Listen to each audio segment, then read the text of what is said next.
Well, thank you for this opportunity to share. My name is Steve Lazar.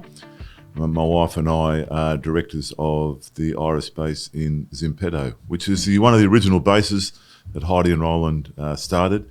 They began the base in 1998, and Ros and I came along in 2000. And in 2002, Heidi and Roland began their movement to Pemba to the north, and Ros and I took over the base in that capital city of Mozambique. We took over 500 children at the time, and we're caring for them and taking over the work that Heidi and Roland did. But God gave us a vision, a clear vision, that we were to do two things. Firstly was to look after children, and secondly was to raise up national leadership. And so over the last 22 years, we've been doing that. In 2001, when we began, we had more than 35 missionaries that were looking after every area of the ministry. In 2022, all of those areas are looked after by Mozambican staff. Our passion is to care for orphans. The Bible says that pure religion is to care for orphans and widows. And so that's what we do. We look after children who can't live with their families. And so in 2001, we had as many as 550 children. In 2022, we have 200. That's because God created family.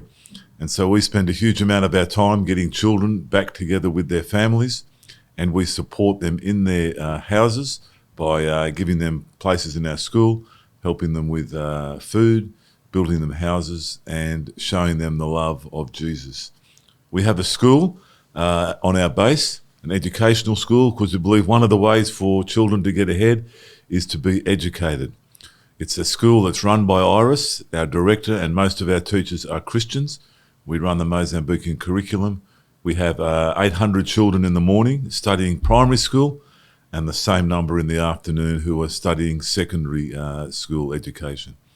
The great testimonies are that some of the children who began in the early days are now doctors, engineers, school teachers, economists.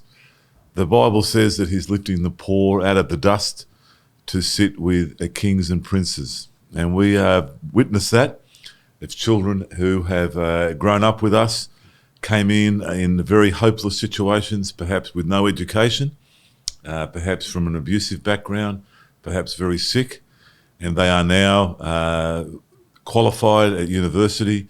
They are married, they're serving God in the church, and they're doing all the things that we as Westerners want to do. That's the privilege of serving Jesus in that place.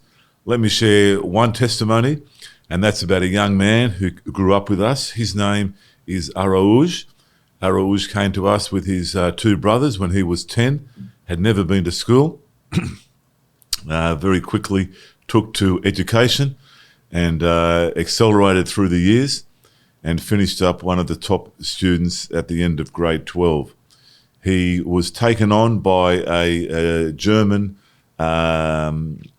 company that went to the university looking for students that would work with them, and he gained a scholarship with a company called Schlumberger, which does mining all over the world. They took him as a young man, I think at 19, and he is now traveling the world, serving God, and he's working as an engineer doing oil and gas exploration. And it's a great joy to stand alongside him. In 2018, he returned to our centre. We have a very big Christmas celebration with hundreds and hundreds of children. Araúj paid for that Christmas luncheon, and he never forgets his roots, never forgets where he began, but it's also very thankful to God for where he is at now. And so they're the type of stories that we get to enjoy, the testimony of God's children being set free, falling in love with him, serving him, and at the same time living a wonderful and exciting life.